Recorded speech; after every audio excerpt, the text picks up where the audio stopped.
നമ്മുടെ വഴിയിൽ നിന്ന് ആൾക്കാർ പറയുന്നത് ഭയങ്കര തെറിയാണെന്ന് പറയുന്നത്. എന്താ അവരൊക്കെ ഇങ്ങനെ പറയുന്നത്? വെറും വിഡ്ഢികളാണ് മോനെ. നീ അവിടെ നോക്കട പരമ ചെറ്റ യൂട്യൂബിനകത്ത് കയറി നോക്കട. തന്തയില്ലാത്ത നിങ്ങൾ അവിടുന്ന് ഇങ്ങോട്ട് വരുമ്പോൾ ഞാനിവിടെ നിന്ന് തെറി വിളിക്കുന്നു. ഒന്ന് വെറുതെ ഒന്ന് ചിന്തിച്ച് നോക്കാം, അതെന്ത് തരം പ്രാന്ത? എന്തേ മോനെ, അത് പിന്നെ എത്രയോ വർഷത്തിന് മുൻപെങ്ങാണ്ട് മറ്റാരെയോ വിളിച്ചതെറിയാ. ഡയറക്റ്റ് നമ്മളിപ്പോൾ എന്തെങ്കിലും പറഞ്ഞോ? തിങ്ക് ചെയ്യണം. വീഡിയോ കണ്ടിട്ടായിരിക്കും ഇവർ ചിലപ്പോൾ ഇങ്ങനെ പറയാൻ കാരണം. അതെ, അതായത് ഞാനത് എന്നെ അത്രത്തോളം ഉപദ്രവിക്കാൻ വന്ന ഒരാൾക്ക് സഖികേടിൻ്റെ അങ്ങ് അറ്റം വന്നപ്പോൾ ആ ആൾക്ക് കൊടുത്ത അയാളുടെ വീട്ടിൽ ചെന്ന് വിളിക്കാൻ എനിക്ക് വീട് തിരക്കി പിടിക്കാൻ അറിയാത്തത് കൊണ്ട് അത് വീഡിയോയിലാക്കി ഇട്ടതാണ്. അത് വർഷങ്ങൾക്ക് മുമ്പ് അങ്ങാണ്ട, അതിപ്പോൾ കിടന്ന് ഓടുവാണ്. ഇതാണ് കേട്ടോ അമ്മയുടെ വീട്. മുകളിലോട്ട് കാണിച്ചേ, വളരെ ഭംഗിയായിട്ട് മുകളിലൊരു ഏർമാടം പോലെയാണ് പണിത് വെച്ചിരിക്കുന്നത്. ഇത് കണ്ട, ഇതെന്താ ഇങ്ങനെ വീട് പണിയാൻ കാരണം? താഴെ പണിയാതെ മുകളിൽ പോട്ട്. അത് ഏർമാടം എല്ലാവരുടെയും ഒരു ആഗ്രഹമല്ലേ ഇങ്ങനെ. ആ ആഗ്രഹം നിങ്ങൾ തീർത്തത മോനെ. അത് മാത്രമല്ല, എനിക്ക് ഈ ധ്യാനമൊക്കെ ചെയ്യുന്നുണ്ട്. ഇതിൻ്റെ മണ്ടയ്ക്ക് കയറിപ്പോയി സ്വസ്ഥമായിട്ടിരുന്ന് ചെയ്യാനൊക്കെ ഞാൻ എപ്പോഴും ധ്യാനമൊക്കെ ചെയ്യുന്ന ഒരാളാണ്.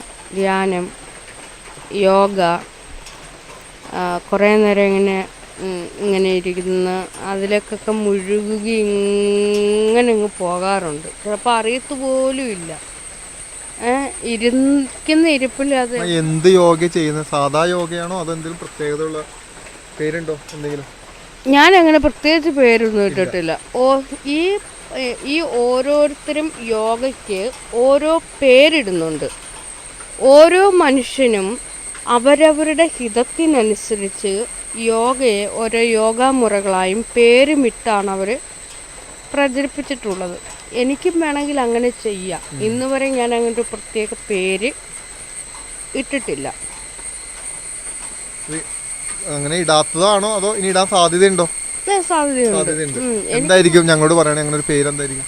മോനെ, പെട്ടെന്ന് എന്നോട് ചോദിച്ചു. പെട്ടെന്ന് ചോദിച്ചു. സിനിമയിൽ ആരെങ്കിലും വിളിച്ചാ പോവോ? എനിക്കിങ്ങനെ ആരോ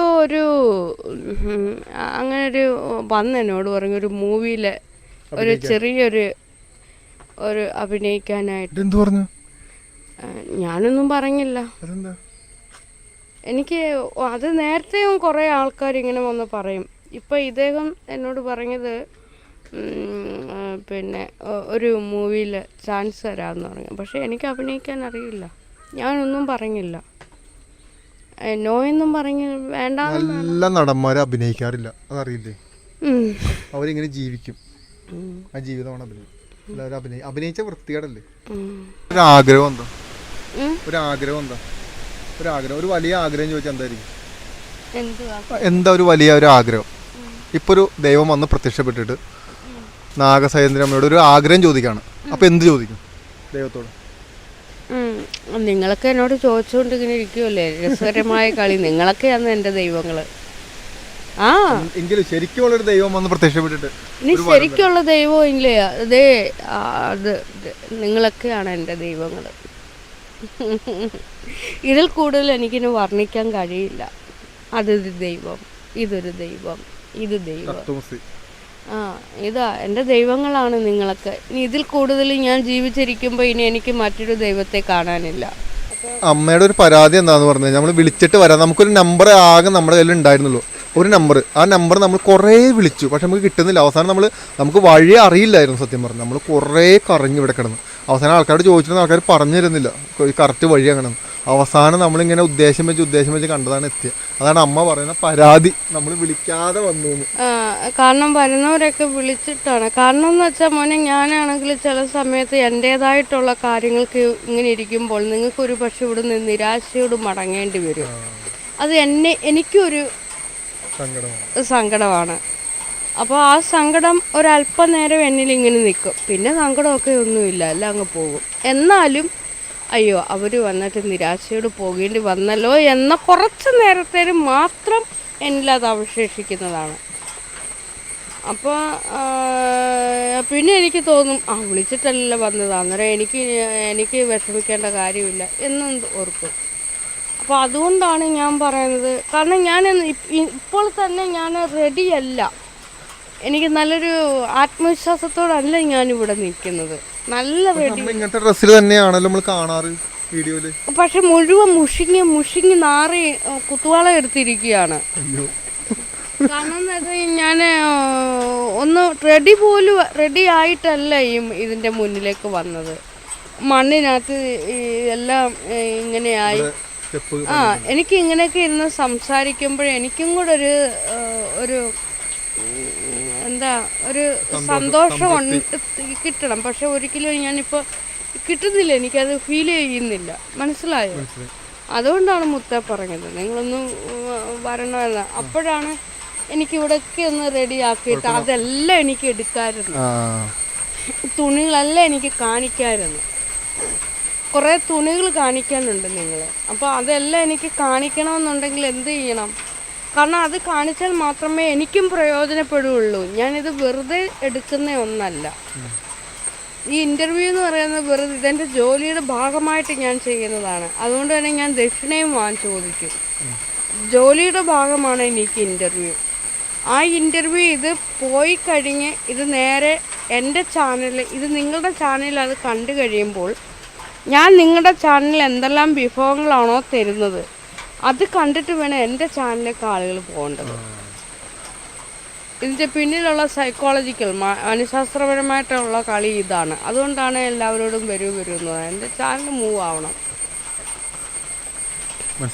മനസ്സിലായേ മുത്ത്? അപ്പോൾ ഞാനിവിടെ കൊടുക്കുന്ന കാര്യങ്ങളും കൂടെ മൂവായി കിട്ടണം. അതുകൊണ്ടാണ് ഞാൻ പറയുന്നത് ഞാനൊന്ന് തയ്യാറായി. എനിക്ക് അത് കുഴപ്പമില്ല മുത്ത്, കുഴപ്പമില്ല.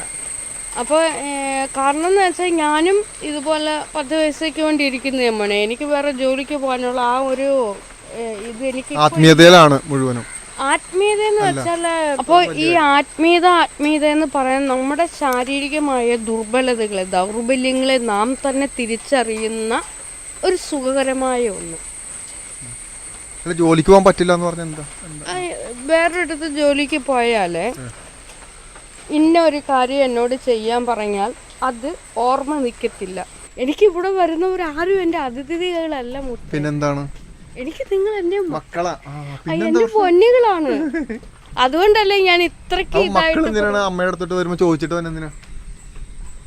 പുതിയ മക്കളല്ലേ, അങ്ങനെ പിന്നെ ചോദിച്ചിട്ട് വരണം.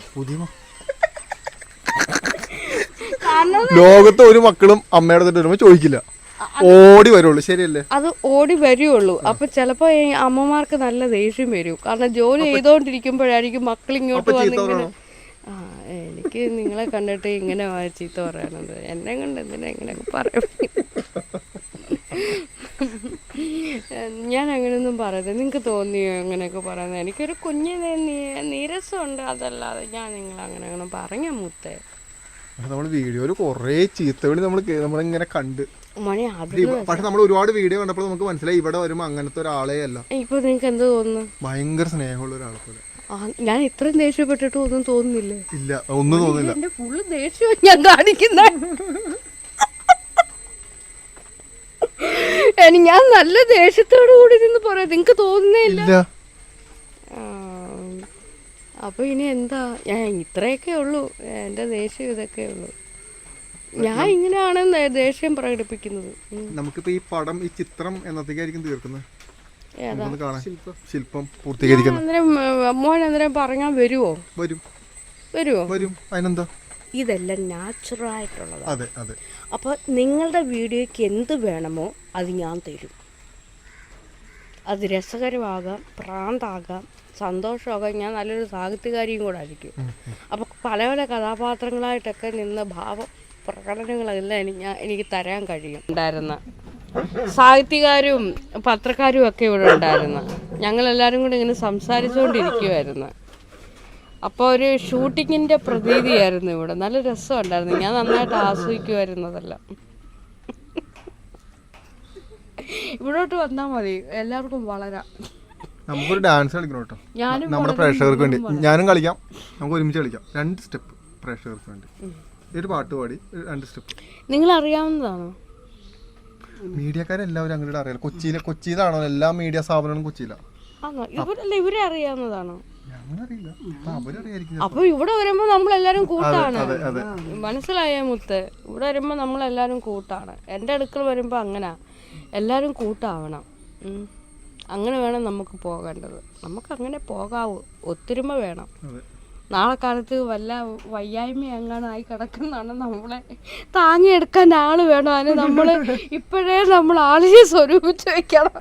കൂടുതൽ വാർത്തകളും വിശേഷങ്ങളും നിങ്ങളിലേക്കെത്താൻ ABC TV സബ്സ്ക്രൈബ് ചെയ്യുക, ബെൽ ബട്ടൺ അമർത്തുക.